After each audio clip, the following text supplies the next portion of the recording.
So, the introduction of the book. I never meant to become a YouTuber. The proof is in the name, Binging with Babish. The most common question I've gotten since starting the show has consistently been, who the hell is Babish? The answer, dear reader, is an ancillary character from 8 total episodes of the seminal NBC classic, The West Wing, portrayed by Oliver Platt. I named my Reddit handle after his character, Oliver Babish, as a joke. I named my cooking show after my Reddit handle as a joke. Now that joke is my entire brand and professional identity, and what most people think my actual name is. Life is funny sometimes. As far back as I can remember, my focus and energy were always torn between food and film. My mother taught me to cook before I started to properly form memories, and I was making what can only charitably be called short films the same day my dad brought home our first mini DV camera. I thought I was hot shit, both at making shaky camera-edited class projects and whipping up undercooked chicken breasts stuffed with artichoke hearts and cream cheese. Sorry. When the day finally came to choose one over the other, aka deciding where to go to college, I chose film, you know, the way more secure career path. Even as I stayed up late, writing crappy scripts about hitmen and drug deals gone bad. You guys are in LA, why do all film students write scripts about hitmen and drug deals gone bad? Nothing's more ridiculous than watching an 18-year-old kid in like a black trench coat pretending to be a hitman in a student film. Anyway, that's my axe to grind. I tried to hone my ability as a cook. I was lucky enough to have a roommate equally deluded about his culinary skills, and we sullied our dorm's communal kitchen with experiments ranging from acidic, undercooked tomato sauces to rubbery, salty, homemade jerky. It was even worse when I cooked for family or significant others, showcasing the shortcoming of many kitchen newcomers, attempting to cook well above my pay grade. Burnt on the outside, raw on the inside, homemade English muffins with scrambled hollandaise sauce. Roasts that were somehow both falling apart and thirst-provokingly dry. I probably used the word reduction more often in casual conversation than I used contractions. It wasn't until after a fateful breakfast in 2009 that I started taking things seriously. I had 4 of my best friends in town, the first time we'd been under the same roof since high school, and I was determined to make them the hangover brunch of their dreams after a night of debauchery. My friends stumbled bleary-eyed out of bed to the sound of me clattering away in the kitchen, hopeful that they might get the greasy spoon experience that their bodies so dearly needed. Instead, they were met with a plate of sous vide quail eggs, asparagus, and truffle oil crostini, a few of which they managed to choke down before sheepishly asking if there was a diner nearby. Over chilaquiles and beers, red-faced with embarrassment, I realized I had always tried to be inventive with a craft I didn't yet fully understand. I was secretly hoping that I harbored some kind of Mozart-like prodigious knowledge, but in reality I was waving a stick around and wondering why the orchestra sounded so bad. I resolved to get a hold of the basics. I get it! That's a show I make. I resolved to get a hold of the basics so I could make food that impresses with its flavor rather than its concepts, you know, the kind of cooking people actually like.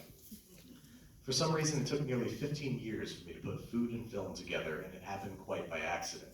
I'd given up my Hollywood megastar dreams, gotten a day job in post-production, and focused on something I knew I was good at, storytelling.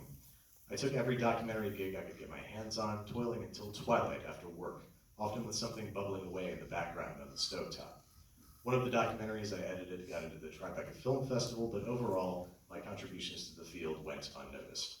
Moreover, I was slipping into a deep depression, resigning myself to the belief that I didn't have anything unique to share with the world. I stopped applying myself at work, seeking out new projects, being an attentive and present partner, and most alarmingly, I stopped cooking. This eventually culminated in spending 2 weeks in bed, feigning food poisoning because I couldn't bear to get up and face the looming reality that, despite my tireless efforts, my voice would never be heard. This was the rock bottom I had so often heard about, the tipping point at which no one can help you but yourself. So began the process I like to think of as the ever-widening of my then perilously small comfort zone. The first step was to see a therapist, something I urge anyone currently battling depression to seek out immediately. Next was to find a more fulfilling creative outlet, and as I picked up the whisk once more, I decided that might end up being food photography. So the following step was investing in myself in the form of a $5,000 loan to amp up my abilities as a freelancer, a Sony a7S, a smattering of cheap lenses, a light, and a microphone.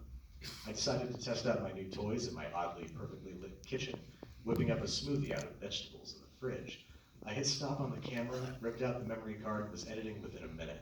It wasn't until after I had cut together a rough facsimile of a cooking show, sassily scored to cream on chrome by Rat-a-tat, this would end up being the precursor to Binging with Babish, that I realized that I was having fun. I hadn't had fun in any capacity in years. The most difficult part was yet to come. I had to burn everything to the ground, which is just a metaphor, not an arsonist, relax. With the expanding of my comfort zone came maybe the most challenging step yet, which was a step inward. I realized that I was perpetually unhappy, and as is often the case with those in denial, I hadn't the foggiest idea why. I was making progress in therapy, but I needed to undergo catastrophic change. What I did next, you should know, is not advisable. Please do not try this at home. Do we have minors in the audience tonight? Earmuffs. I have read about psychedelics being used in clinical trials to treat PTSD and severe depression, and it got me curious about the twisted, desiccated little fungi I had trepidatiously purchased and kept in my desk at work. I didn't want my wife to find that shit. Then, one night before therapy, I decided to choke down 2 of the unpalatable little buggers just to see what would happen. I arrived early, shot the shit with my therapist to show him I was cognizant and aware, and said, so listen, Doc, you should know. I'm tripping face on mushrooms right now. You know what to do. He laughed, asked if I needed water, and proceeded to ask me questions that rocked my very foundation. In a 45-minute chit-chat, I came to the unshakable conclusion that I was in a broken marriage, something I was unable to accomplish in the 13 years it had spanned prior to that evening. I spent the next few days on the couch, unable to eat, crushed under the weight of my discovery. I told my wife how I felt that week, and a month later, we had moved out of Queens and gone our separate ways. Now, you might be asking yourself, I was certain I bought a cookbook. So why am I being subjected to your life story? Well, to me, this show is more than just a cooking show. It's been the means to express myself creatively and personally for nearly 3 years at the time of this writing. It's how I pulled myself out of the depths of depression and how I've connected with new friends and reconnected with old. It's been my anchor as I continue the Sisyphean endeavor of expanding my comfort zone. It's reminded me that I've got a story to tell, and sharing that story with all of you has been the defining experience of my life. I hope that this show, this book, or the recipes within encourage you to try telling a story of your own, be it to the din of the world or in the quiet of dinner with someone you love. You never know how it might affect them, or maybe more importantly, yourself. Yeah.